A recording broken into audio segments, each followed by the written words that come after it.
예, 오늘도 이렇게 건강한 모습으로 만날 수 있는 모든 형제님들을 사랑하고 감사합니다. 자, 이번 주간은 대체로 다 무슨 주의를 지키셨어요? 예, 예, 거의 모든 교회에서 하나님을 아버지라고 부르는 모든 곳에서 추수감사주의를 지켰습니다. 그래서 정말 그 절기 중에서 가장 큰 절기이고 행사 중에서 가장 큰 행사인 것 같아요. 아, 그런 절기를 왜 만들어 주셨을까 하는 것을 생각해 봤어요. 세상에서도 명절들이 있죠. 그죠? 명절이 있고, 그리고 이제 또 생일을 기억하고, 그리고 가족들이 모여서 기쁜 날을 보냅니다. 그런 날들이 왜 필요할까요? 그날이 되면 가족을 생각하게 되어져요. 그냥 평일에는 그냥 늘상 옆에 있는 가족이고, 그리고 살아가다가 어느 명절이 되어지면 멀리 떨어졌던 자녀들이 부모님을 기억하고 돌아오게 되어지고, 한 밥상에 둘러앉아서 맛있는 걸 나눠 먹게 되어지죠. 그러니까 그런 날을 통해서 기억하는 거죠. 하나님 나라에서도 이 절기가 꼭 필요한 것은 우리가 하나님을 아버지라고 부르고 우리가 감사하다고 그냥 입으로 늘상 달고 살아가지만 우리 마음속에서 진정한 감사, 진정한 아버지를 생각하는 그러한 마음을 우리에게 기억하게 하려고 세상의 어떤 날짜를 통해서 이렇게 하나님께서 우리의 마음을 다시 되돌리시는 것 같아요.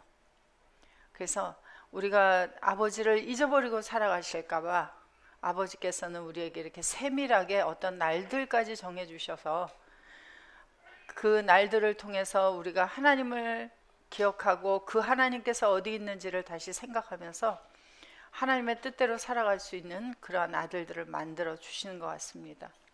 그래서 추수감사주일에 그 공수로 내어 보이지 말아라 그래요.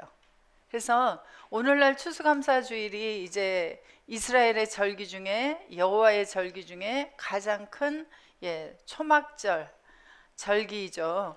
그래서 모든 것을 추수해서 창고에 드리고 하나님 앞에 이제 하나님의 백성들이 초막을 지어놓고 들어가서 거해요. 그래서 그날은 공수를 내어 보이지 말아라 그래요. 빈손을 내어 보이지 말아라. 그러니까 농사 지은 어떤 열매를 가지고 와라 그러시죠.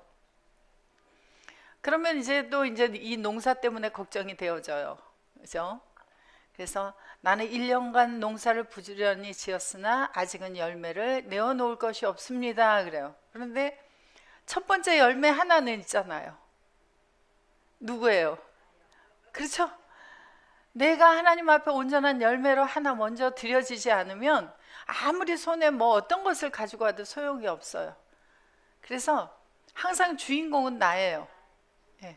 그래서 하나님 앞에 나의 열매를 작년에는 요만큼 자랐었는데 올해에는 이만큼 자라가지고 왔습니다. 하나님 앞에 내어 보이고 그리고 이제 때가 되면 자식을 낳아서 하나님 앞에 열매로 또 내어드리게 되어지죠. 그래서 어제 추수감사주의를 그저께죠. 즐겁게 감사하면서 보냈습니다. 자, 요한복음 5장은 우리가 공부하는 요한복음 5장은 바로 안식일이라고 하는 것을 아주 구체적으로 보여주시고 안식일을 어떻게 지켜야 하는지를 예수님께서 몸소 보여주신 성경이에요. 많은 성경 중에서 요한복음은 특히나 그래서 종말론이다. 또 마지막 때 복음이다. 이렇게 이야기하는 것은 뭐냐면 바로 안식이 되어지는 상황들을 요한복음을 통해서 보여주기 때문이에요. 자, 요한복음 5장 16절부터 30절까지 다시 한번 읽어보겠습니다. 그러므로 안식일에 이러한 일을 행하신다 하여 유대인들이 예수를 핍박하게 된지라. 예수께서 저희에게 이르시되 내 아버지께서 이제까지 일하시니 나도 일한다 하시매 유대인들이 이를 인하여 더욱 예수를 죽이고자 하니 이는 안식일만 범할 뿐 아니라 하나님을 자기 친아버지라 하여 자기를 하나님과 동등으로 삼으심이러라. 그러므로 예수께서 저에게 이르시되 내가 진실로 진실로 너에게 이르노니 아들이 아버지 하시는 일을 보지 않고는 아무것도 스스로 할 수 없나니 아버지께서 행하시는 그것을 아들도 그와 같이 행하느니라. 아버지께서 아들을 사랑하사 자기 행하시는 것을 다 아들에게 보이시고 또 그보다 더 큰 일을 보이사 너희로 기 여기게 하시리라. 아버지께서 죽은 자를 일으켜 살리신 같이 아들도 자기의 원하는 자들을 살리느니라. 아버지께서 아무도 심판하지 아니하시고 심판을 다 아들에게 맡기셨으니 이는 모든 사람으로 아버지를 공경하는 것 같이 아들을 공경하게 하려 하심이라. 아들을 공경치 아니하는 자는 그를 보내신 아버지를 공경치 아니하느니라. 내가 진실로 진실로 너에게 이르노니 내 말을 듣고 또 나 보신 이를 믿는 자는 영생을 얻었고 심판에 이르지 아니하나니 사망에서 생명으로 옮겼느니라. 진실로 진실로 너에게 이르노니 죽은 자들이 하나님의 아들의 음성을 들을 때가 오나니 곧 이때라. 듣는 자는 살아나리라. 아버지께서 자기 속에 생명이 있음 같이 아들에게도 생명을 주어 그 속에 있게 하셨고 또 인자됨을 인하여 심판하는 권세를 주셨느니라. 이를 기이 여기지 말라. 무덤 속에 있는 자가 다 그의 음성을 들을 때가 오나니 선한 일을 행한 자는 생명의 부활로 악한 일을 행한 자는 심판의 부활로 나오리라. 내가 아무것도 스스로 할 수 없노라. 듣는 대로 심판하노니 나는 나의 원대로 하려 하지 않고 나를 보내신 이의 원대로 하려는 고로 내 심판은 의로우니라. 예, 여러분들이 지금 읽은 내용이 안식에 들어간 자들이 행해야 될 일을 전부 다 말씀해 주신 거예요. 그리고 예수님께서 오셔서 그 삶을 우리에게 본으로 보여주셨습니다. 자, 아버지 하나님께서 제7일에 안식하시고 그리고 나서 쉬었다 그러니까 일반적으로 모든 사람들이 쉰다 그러면 아무 일도 하지 아니하고 그냥 뭐예요? 세상에서 논다. 그래서 요즘에 젊은이들은 이제 그 목표가 뭐냐면 빨리 젊었을 때 돈을 많이 모아놓고 이 땅을 떠날 때까지 그 돈으로 놀면서 살고 싶다. 자기 하고 싶은 일을 하면서. 근데 노는데 아무 일도 안 하고 누워서 가만히 있어야 보통은 쉬는 거잖아요. 근데 가만히 누워 있습니까? 뭔가를 하고 다닙니까? 그때부터 자기가 좋아하는 어떤 것을 하겠다는 거예요. 그것이 바로 쉰다의 개념입니다. 그래서 창세기 2장 2절 3절에 보시면 이 쉰다라고 하는 의미가 그냥 아무것도 하지 않고 쉬는 것이 아니라 어딘가에 정착하다 그랬어요. 2장 2절 하나님이 지으시던 일이 일곱째 날이 이를 때에 마치니 그 지으시던 일이 다함으로 일곱째 날 안에 안식하시니라. 하나님이 일곱째 날을 복주사 거룩하게 하셨으니 이는 하나님이 그 창조하시며 만드시던 모든 일을 마치시고 이날 안에서 안식하셨음이더라. 이 날 안에 일곱째 날 속에 안식하셨다라고 하는 안식하셨다라는 단어는 히브리어로 보시면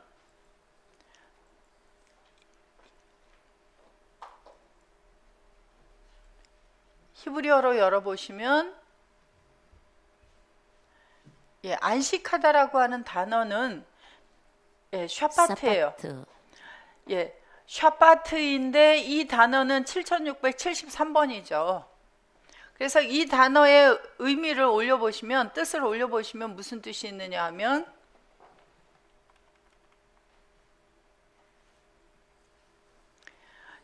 자, 여기 보면 그만두다, 떠나다, 내려놓다, 휴식하다 그것만 나왔는데 자, 사전으로 들어가서 더 자세한 사전으로 뜻을 보시면 휴식하다, 어떤 일을 그만두다, 그치다, 부족함을 견디다, 제거하다, 떠나다 이런 뜻이 있다 그랬어요.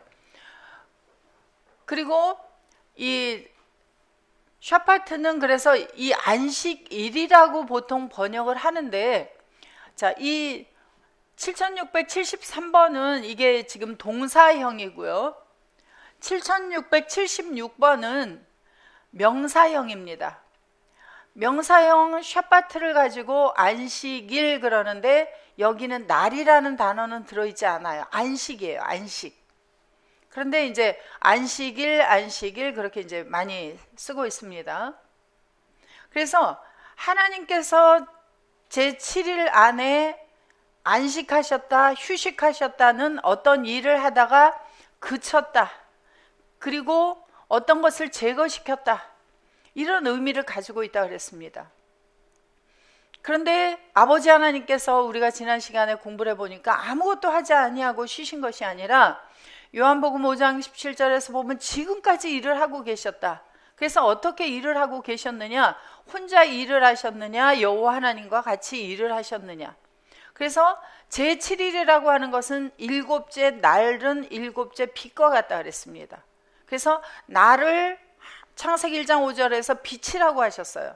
그래서 일곱째 날은 일곱째 빛인데 하나님께서 정착해 계신 일곱째 빛, 그 일곱째 날의 빛은 백성들을 싸매어주고 맞은 자리를 고쳐주고 할 때 여호와께서 그 일을 할 때 그 빛이 달빛은 햇빛 같겠고 햇빛은 7배나 되어서 일곱 날의 빛과 같다 그랬어요.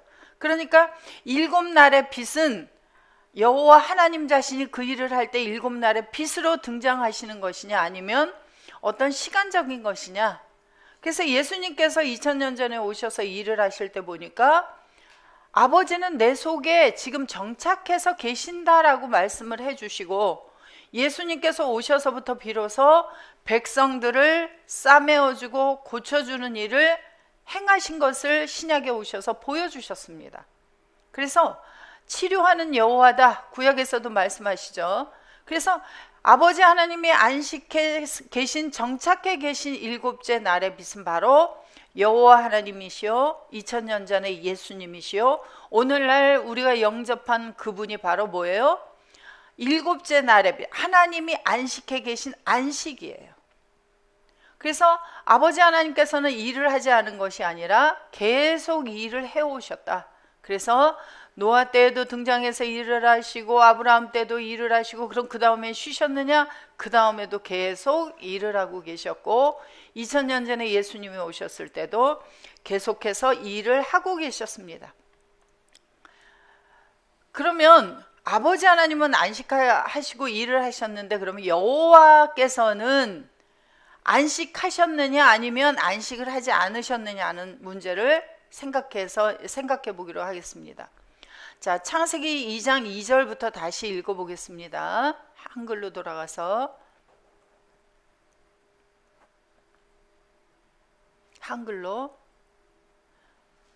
하나님이 지으시던 일이 일곱째 날이 이를 때에 마치니 그 지으신 일이 다함으로 일곱째 날에 안식하시니라. 하나님이 일곱째 날을 복주사 거룩하게 하셨으니 이는 하나님이 그 창조하시며 만드시던 모든 일을 마치시고 이 날에 안식하셨음이더라. 그래서 일곱째 날이 이를 때라고 하니까 한글을 볼 때에는 일곱째, 여섯째, 첫째, 둘째, 셋째, 넷째, 다섯째, 일곱째 날이 오는구나 이렇게 생각을 하는데 일곱째 날이 이를 때라는 개념은 없다 그랬어요. 히브리어로 보시면 이를 때라고 하는 단어는 이를 때가 아니에요. 이르다라고 하는 단어는 여기 없어요. 빠이옴이라는 것은 날 속에, 날에 의해서 날과 함께 하나님이 마쳤다예요. 그리고 안식했다예요. 그래서 자, 이제 일반적으로 강의를 우리 세미나를 화요일, 수요일, 목요일 또는 주일 설교, 수요 금요를 보시면서 우리는 대체적으로 원어 성경을 많이 띄워드려요. 그리고 히브리어 헬라어를 읽어드립니다. 그런데 강의를 들으시다가 성급하신 분은 헬라어 히브리어 이거 골치 아파 그러시는 분들이 계시는데 여러분들에게 헬라어 히브리어를 배우라고 하지 않아요. 그냥 성경에서 이렇게 말씀하고 있습니다 하는 근거를 대드리는 거예요. 그러니까 그리고 듣다 보면은 이제 샤파트, 욤, 오르 이런 기본적인 단어들을 여러분들이 이제 그냥 알아듣게 되어집니다. 그래서 성급하게 생각하지 마시고 조금 인내심을 조금만 가지시고 원래 하나님께서 이렇게 말씀하셨구나 라고 하는 것을 이해하시고 들어주시면 감사하겠습니다. 그래서 여기 보면 이를 때라고 하는 개념은 없어요. 단지 그대로 일곱째 날 속에 안식하셨다, 마쳤다 이렇게 보시면 됩니다. 자, 다시 한글로 갑니다. 그래서 하나님께서 일곱째 날 속에 안식하시고 그리고 자, 그날을 어떻게 했어요? 복 주시고 거룩하게 하셨고 그리고 이제 안식하셨죠. 그래서 하나님께서 행하신 모든 일이 뭐였냐면 창세기 1장 3절부터 창조를 시작하셔서 31절에 마칠 때까지 여섯째 날까지의 상황을 보시면 하늘과 땅과 바다가 나오고 그 속에 있는 모든 것들을 만드셨어요. 이것이 바로 하나님께서 창세기 1장 6일 동안에 하신 일입니다. 그리고 나서 일곱째 날을 복 주시고 안식하셨어요. 자, 2장 4절. 여호와 하나님이 천지를 창조하신 때에 천지에 창조된 대략이 이러하니라. 아주 번역 중에 아주 번역이 잘못된 구절이 바로 또 이 창세기 2장 4절이에요. 그래서 여호와 하나님이 천지를 창조하신 때에 천지에 창조된 대략이 이러하니라. 물론 2장 4절부터 여호와 하나님께서는 하늘과 땅을 창조하기 시작하셨습니다. 그리고 그 하늘과 땅의 대략이 뭐예요? 톨레도트, 계보죠, 족보죠. 그래서 하늘과 땅의 족보들이 이러하다. 물론 거기까지만 본다면 그냥 볼 수도 있어요. 그러나 여기에서 가장 중요한 단어를, 아주 간단한 히브리어 단어를 번역해서 오역을 해버리니까 성경에서 하나님께서 말씀하시고자 하는 그 중요한 의미가 빠져버렸어요. 그래서 히브리어로 볼 수밖에 없습니다. 자, 히브리어로 열어보시면 엘레 톨레도트 하시아마임 베하레츠 베이파레암 베욤 아셔투 예호바 엘로힘 에레츠 베샤마임. 한 줄만 내려주시면 자, 여기 베히바레암이라고 쓴 이 단어는 여기 보시면 앞에 빼라고 하는 전치사가 있고요. 여기 보시면 한글로 다 읽으실 수 있죠. 동사, 니발동사, 부정사, 연계형 이렇게 써 있어요. 그래서 히브리어에서 참고로 들어주세요. 히브리어에서 부정사 연계형과 이 빼 전치사가 같이 쓰이면 어떤 때를 나타냅니다. 그래서 창조할 때 하는, 창조되어질 때라고 하면 여기에다가 때를 붙여야 돼요. 번역할 때. 그래서 하늘과 땅이, 여기 하늘과 땅을 창조하신 그랬는데 하늘과 땅이가 바로 이 부정사의 주어가 되어져요. 그래서 하늘과 땅이, 여기 니발이라고 쓰여진 것은 동사, 히브리어의 니발 동사를 이야기하는데 니발 동사라는 것은 수동태예요. 그래서 하늘과 땅이 창조되어질 때입니다. 이 빼 전치사와 부정사 연계형. 그래서 때는 여기다 붙여줘야 되고요. 그럼 이 때라고 번역된 이 빼의 옴은 뭐냐? 요음은 바로 날이죠. 그리고 요 빼라고 하는 전치사는 여기 보세요. 한글로 전이라고 쓰였잖아요. 그런데 똑같은 빼 전치사가 같이 쓰였으나 여기는 부정사 연계형 앞에 전치사가 붙었고요. 여기는 명사 앞에 빼 전치사가 붙었어요. 그래서 부정사 연계형 앞에 빼 전치사가 붙을 때는 뭐뭐 할 때, 그런데 여기 수동태니까 뭐뭐 되어질 때, 그런데 여기 전치사는 그대로, 빼 전치사는 안에서 의에서 함께 의미를 가지게 되어집니다. 그러면 자, 여기 보시면 창조된 때예요? 아니면 여기에는 지금 이게 그 원문에 나와 있는 이 절 분리 표시들이 없어가지고 이렇게 보이는데 여기가 이제 나뉘어져 있습니다. 그러면 여기는 빼오면 욥 안에서 여호와 하나님께서 여호와 하나님이 창조하는 그 하늘과 땅이 창조되어질 때, 그러면 요 빼옴은 누가 빼옴 속에 들어가 있냐면 여호와 하나님이 욥 안에서예요. 그런데 이 욥 안에서가 히브리어 자음으로 보면 하나, 둘, 셋, 네 개밖에 안 되고요. 단어로 따지면 한 단어밖에 안 됩니다. 단어 하나 잘못 번역했다고 무슨 큰일이 나느냐 이렇게 생각할 수 있어요. 그런데 요 빼옴은 아주 중요한 의미를 가지고 있습니다. 자, 창세기 1장 5절에 가서 욥이라고 하는 것을 다시 보시면,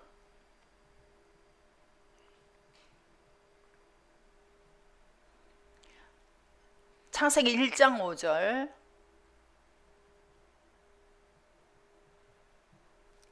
빛을 낮이라 칭하시고 어둠을 밤이라 칭하시니라.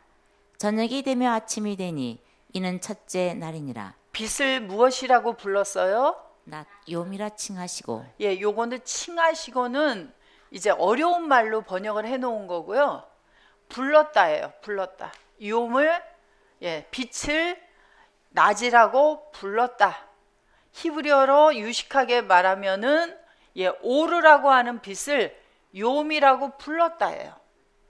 그러면 욤이라고 하는 단어가 등장을 하면 그 욤은 원래 뭐예요? 욤이라고 부르기 전에 빛이죠. 빛. 오르죠? 빛이 욤이고 욤이 빛이에요. 그러면 자, 다시 창세기 2장 4절. 자, 히브리어로 열어서 2장 4절을 보시면, 자, 때가 아니라 이 빼욤이라고 하는 것은, 욤은 창세기 1장 5절에서 뭐라 그랬죠? 빛이라 그랬죠. 그러면 빛 속에서, 날 속에서, 빛과 함께 빛에 의해서 여호와 하나님께서 어떤 빛 속에서 빛과 함께 빛에 의해서 바로 창조하신단 말이에요. 이것이 바로 창세기 2장 4절에서 선언이에요. 선언. 여호와는 어떤 빛 속에서 창조를 하시지 혼자 창조하시지 않는다는 거예요. 하늘과 땅을 창조할 때. 그래서 이 날이라고 하는 것, 욤이라고 하는 것을 우리 지난 시간에도 보았죠. 그래서 날은 인생의 날과 하나님의 날이 다르다 그랬어요. 인생들이 생각하는 날이라고 하는 것은 지구가 한 바퀴를 도는 24시간을 하루 날이라고 합니다. 근데 아버지 하나님께 있어서 날이라고 하는 것은 그것이 날이 아니에요. 빛이 그것이 아니에요. 그래서 요한일서 1장 5절에서 아버지 하나님 자신을 가리켜서 뭐라 그래요? 아버지 하나님 나는 빛이다 그래요. 빛이다. 그러면 빛이다는 뭐예요? 빛을 욤, 날이라고 했으니까 나 엘로힘은 날이다 그거예요. 그러면 날 속에서, 그러면 누구 속에서예요? 아버지 하나님 속에서. 그러니까 여호와라고 하는 분이 날 속에 정착해 계신 상황을, 그리고 창조를 하는 것을 창세기 2장 4절에서 선언해놓고 2장 4절부터 가는 거예요. 그러면 여호와라고 혼자 쓰여 있어도 창세기 2장 4절이 시작이니까 여호와는 어디 계셔요? 엘로힘 속에, 날 속에, 빛 속에 계셔요. 아버지 하나님은 엘로힘이 등장을 해도 창세기 2장 2절 4절에서 3절에서 보니까 일곱째 날 속에, 일곱째 빛 속에 안식하셨으니까, 정착하셨으니까 혼자 등장을 하는 것처럼 보여도 어디 안에서 등장하시는 거예요? 일곱째 욤, 일곱째 날 속에서 아버지 하나님이 등장하시는 거예요. 성경을 보실 때 창세기부터 계시록까지 이것이 항상 전제가 되어져요. 우리 이제 성경 배울 때 항상 그 미국에 가신 우리 목사님, 임 목사님께서 말씀해 주시죠. 고린도전서를 볼 때는 항상 고린도전서 1장 2절이 전제야 라고 이렇게 얘기를 해요. 그렇죠? 고린도전서 1장 2절이 바로 예수 그리스도 안에서 거룩하여지고 성도라 부르심을 입은 사람이 전제가 되니까 어느 곳에 어느 구절을 봐도 누가 나오면 항상 뭐예요? 그리스도 예수 안에서 거룩하여진 자란 말이에요. 그게 바로 누구예요? 2000년 전에 고린도 교회 교인들이에요. 오늘날 바로 나를 가리켜 말해요. 오늘날 나도 예수 그리스도 안에서 함께 죽고 함께 살아나 예수 안에 있으니까 항상 나를 볼 때는 누구를 보아라? 그리스도 안에 있는 나를 보아라 라고 얘기를 해주시는 거죠. 그래서 창세기 2장 2절 3절, 창세기 2장 4절, 이게 바로 대전제예요. 아버지 하나님은 일곱째 날 속에 안식, 정착. 여호와는 어디에 정착? 빛 속에, 날 속에 정착. 빛이신 분, 날이신 분, 아버지 하나님 속에 정착하셨단 말이에요. 그리고 하신 일이 뭐예요? 창세기 2장 4절에서 정착하시고 하신 일이, 창세기 2장 4절,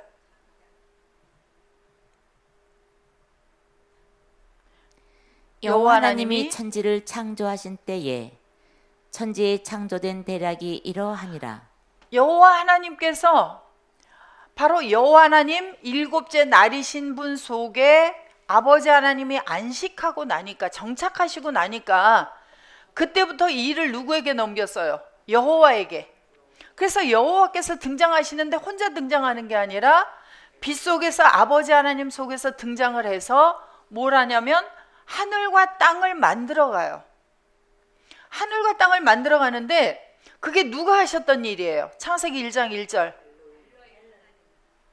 엘로힘 하나님이 뭘 만드셨다고요? 하늘과 땅을 창조했다 그래요. 그런데 창세기 2장 4절에서 똑같이 여호와께서 이제 바로 요만에 빛 속에 아버지 하나님 속에 정착하게 되어지니까 시작하는 일이 뭐냐면 아버지가 하셨던 일, 하늘과 땅을 만들어내는 일을 시작하게 되어진단 말이에요. 자, 그래서 그러면 이 여호와께서도 6일 동안은 이 일을 하셔야 돼요. 그리고 다시 또 일곱째 날 속에 안식하실 것을 말씀하는 것이 바로 출애굽기 20장 10절 11절을 봅니다.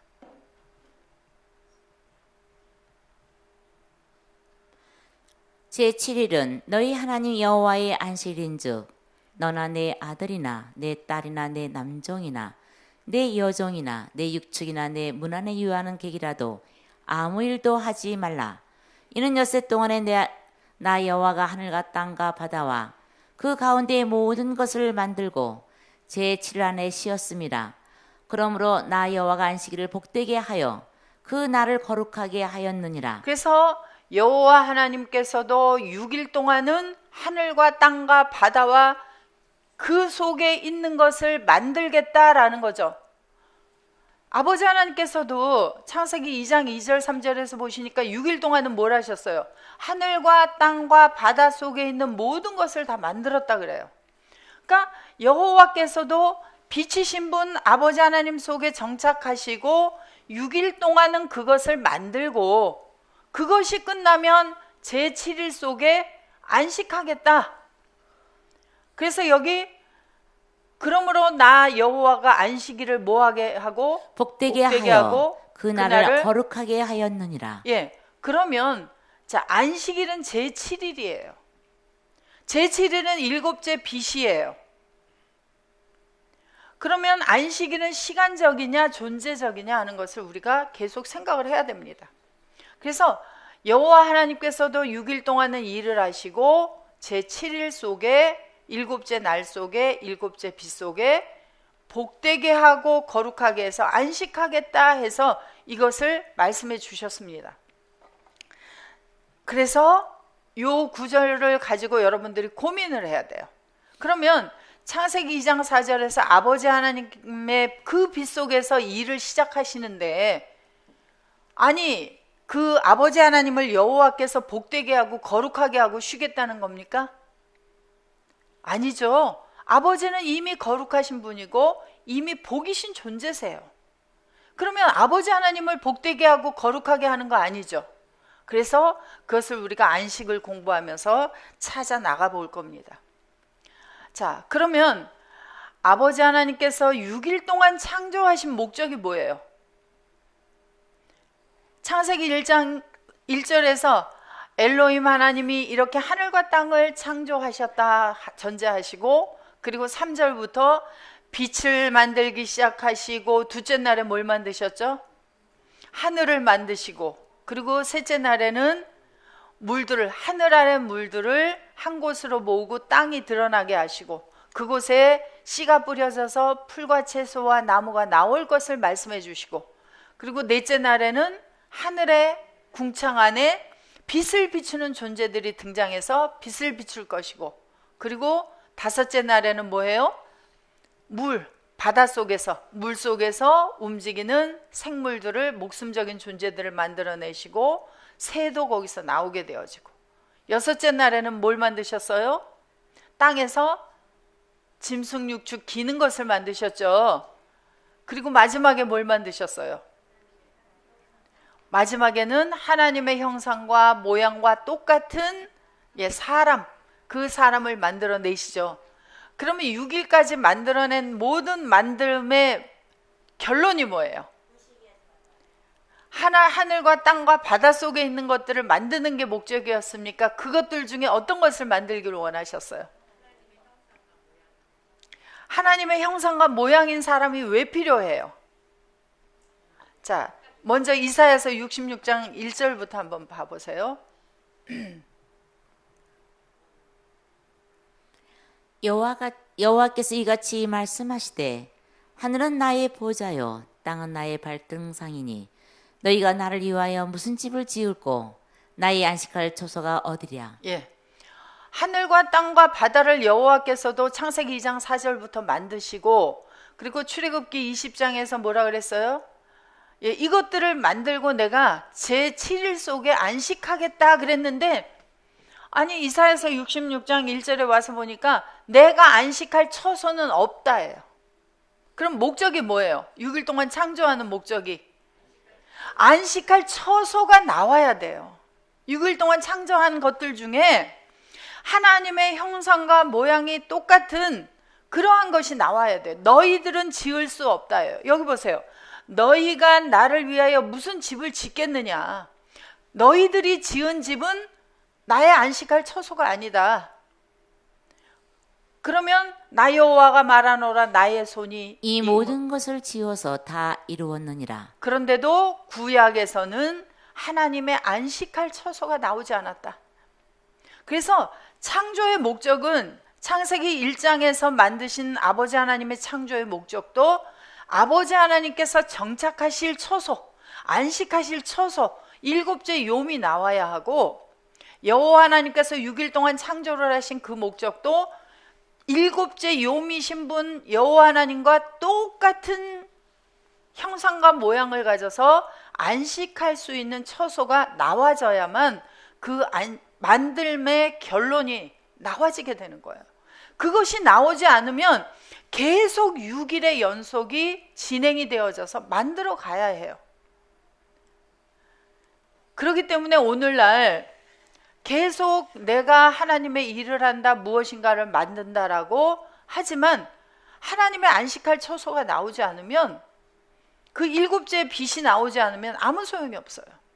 아버지 하나님께서 일곱째 욤에 안식하셨고, 여호와 하나님도 일곱째 욤 속에 안식하시겠다고 하셨고, 그래서 이 성경의 창세기부터 계시록까지의 결론은 바로 하나님이 안식할 수 있고 여호와께서 안식할 수 있는 일곱째 욤, 여호와께서 복 주시고 거룩하게 하셔서 안식할 처소가 되어질 수 있는 그런 일곱째 빛이 나오게 하기 위해서 이 성경을 기록하셨다라고 보면 돼요. 그럼 안식할 처소는 언제 나오느냐 이거죠. 그죠? 자, 2000년 전에 오신 예수님이 어느 때부터 안식이 되어졌는지 한번 보겠습니다. 자, 누가복음 2장 4절.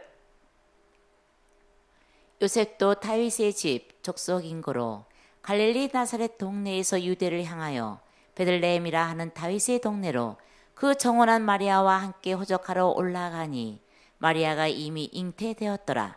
거기 있을 그때에 해산한 날이 차서 맏아들을 낳아 강보로 싸서 구유에 누였으니 이는 사간에 있을 곳이 없음이로라. 자, 예수님께서 우리가 잘 아는 대로 2000여 년 전에 베들레헴에서 출생하셨습니다. 그때 누구의 아들로 태어나셨어요?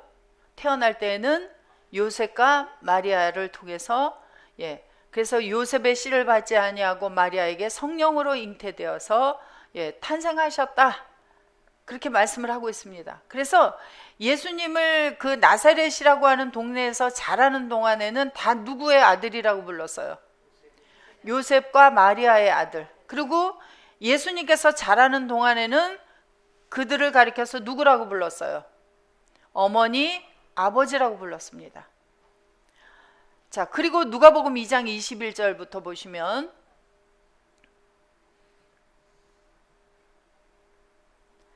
할례할 8일이 되매 그 이름을 예수라 하니 곧 수태하기 전에 천사 일컫는 바로라. 모세의 법대로 결례의 날이 참에 아기를 데리고 예루살렘에 올라가니 이는 주의 율법에 쓴 바 첫 해에 처음 난 남자마다 주의 거룩한 자라 하리라 한데 아기를 죽게 드리고 또 주의 율법에 말씀하신 대로 비둘기 한 쌍이나 혹 어린 방구 둘로 제사하려 함이더라. 그래서 예수님께서도 태어나시고 율법에 말씀하신 대로 8일째에 할례를 육체의 일부를 떼어내는 할례를 행하시러 성전으로 가셔서 그래서 하나님 앞에 드려야 할 제물을 율법의 그 뜻대로 드리고 이제 할례를 받게 되어집니다. 그리고 나서 자 45절로 껑충 뛰어가겠습니다. 만나지 못함에 찾으면서 예루살렘에 돌아갔더니 그리고 예수님께서 12세가 될 때까지 잘하셨어요. 유대의 남자들은 12세 때부터 무엇을 해야죠? 유대의 남자들은 태어나면 말을 하면은 그때부터 무엇을 가르쳐요? 율법 토라를 암송하게 하죠. 그래서 우리 기독교인들도 아이들이 태어나면 무엇부터 가르칩니까? 오늘날 자 선하신 재판관이신 여러분들이요, 무엇부터 가르쳐 주겠습니까? 영어부터? 중국어부터? 일어? 불어? 모국어, 헬라어, 히브리어부터 가르치는 부모님이 이제 아델포스에 나오면 아마 가장 히트를 칠 것 같아요. 근데 저는 헬라어, 히브리어를 모를 때 말하면서 무엇부터 가르쳤어요? 그냥 주기도문, 사도신경. 잘 모르니까 말씀을 그때는 잘 모를 때라서 말을 하면서부터 주기도문을 암송시켰고 사도신경을 암송시켰어요. 그래서 조그만 아이가 주기도문을 외우면 귀여우니까 할머니 할아버지가 뭘 주셔요? 용돈을 주시죠. 그런 것처럼 유대의 남자들은 모세의 오경을 암송했습니다. 좋은 일이에요. 그런데 암송한다고 하나님의 나라가 이루어지면 얼마나 좋겠어요. 사람의 노력으로 이루어지니까. 그러나 그래도 우리는 뭘 해야 돼요? 가르쳐야 돼요. 그죠? 말씀을. 그래서 예수님도 유대의 남자로 태어났기 때문에, 그리고 성전의 절기 때마다 올라가서 여호와 앞에 얼굴을 보이지 않으면 죽어야 되기 때문에 올라갔어요. 그래서 올라갔다가 부모님들은 절기를 마치고 집으로 돌아가는데 그만 가다가 보니까 이 예수가 없어요. 아들 예수가. 그래서 어떻게 했어요? 다시 성전으로 올라가서 예수님을 찾았습니다. 그랬더니 뭐라고 계세요? 그곳에서. 아니 12살짜리, 생각해보세요. 여러분들 이게 보통 일인가? 12살짜리 남자아이가, 부모님은 가버리고 예루살렘에 사람이 보통 많은 게 아니에요. 여러분들 절기에. 그 복잡한 곳에서 부모님은 없어졌는데 그러면 어떻게 하겠어요? 우리의 보통 아이들이라면. 옆에 부모님이 사라졌는데 울고 불고 난리가 나야 되죠.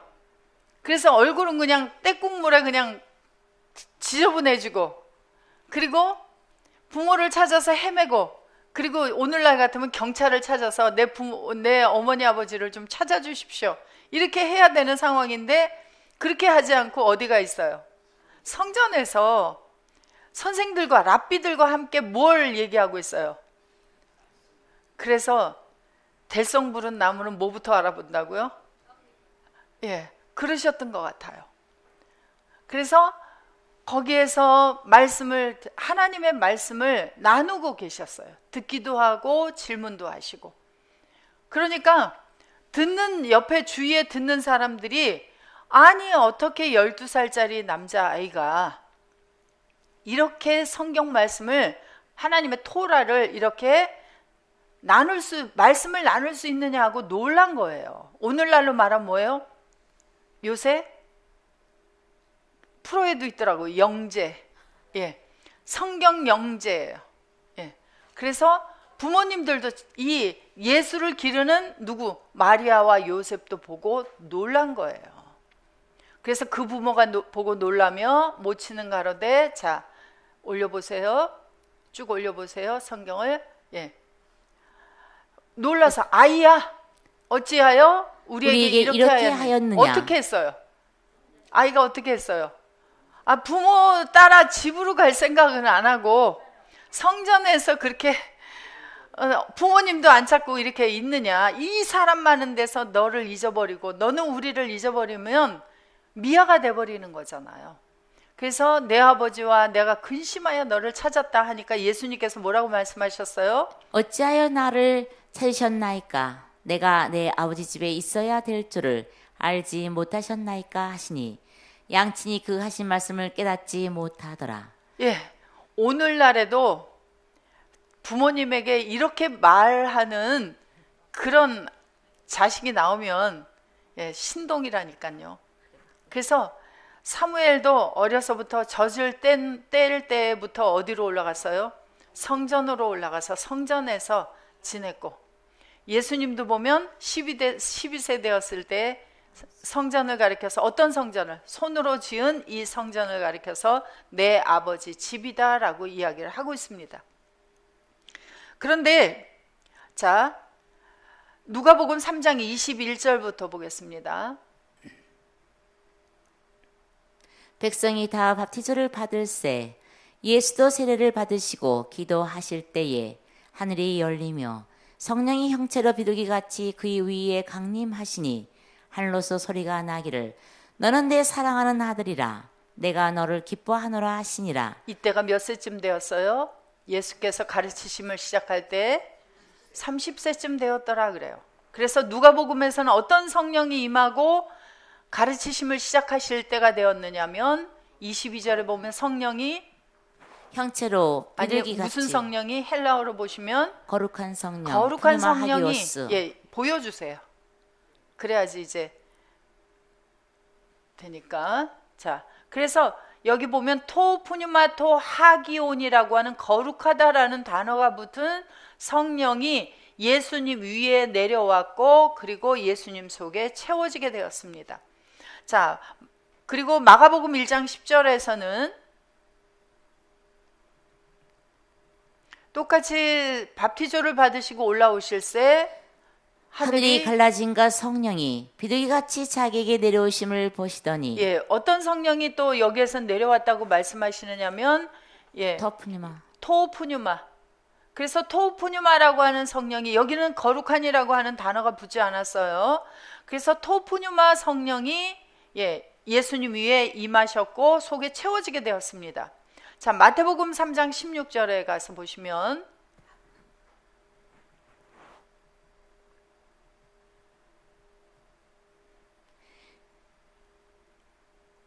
예수께서 세례를 받으시고 곤불에서 올라오실새 하늘이 열리고 하나님의 성령이 비둘기같이 내려 자기 위에 임하심을 보시더니. 누가복음에서는 거룩한 자가 붙은 거룩한 성령이, 마가복음에서는 거룩한이 없는 토푸뉴마 성령이, 그런데 마태복음에 오니까 하나님이 붙어 있어요. 그래서 하나님의 성령이 예수님 위에 임하시고 그리고 예수님 속에 채워지게 됐습니다. 그리고 나서부터 예수님께서는 이제 밥티조를 받으시고 이 세 가지 성령이 예수님에게 채워진 후에 예수님은 뭐라고 말씀하시냐면, 예수님은 이제 어디에, 자, 족보가 마리아와 요셉의 아들에게서 족보가 바뀌게 되어져요. 물론 누가복음에서 예수님께서 12세 되었을 때 성전에 올라가셨을 때도 내 아버지 집이다라고 말씀을 하긴 하셨으나 그 이전까지는 하나님께서 내 사랑하는 아들이요 내 기뻐하는 자라 하지 아니하셨는데 하나님께서 이제 내 아들이다 하고 공식적으로 선포를 해주신 거예요. 이 사람은 나의 하나님의 아들이다라고 이야기를 해서 족보가 바뀌게 되어져요. 그래서 사람의 족보에서 하나님의 족보로 바뀌게 되어집니다. 그래서 누가복음 3장 23절에 보시면 예수께서 가르치심을 시작할 때에 30세쯤 되시니라. 사람들이 아는 대로는 요셉의 아들이니 요셉의 이상은 헬리요. 예, 그렇게 해서 38절로 올라가면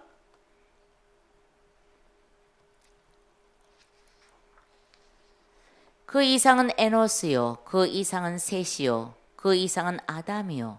그 이상은 예, 하나님이시니라. 그렇게 해서 바로 예수님의 족보가 이제 마리아와 요셉을 통해서 태어났으나 누구의 아들이다? 하나님의 아들이다라고 이제 족보가 바뀌게 되어집니다.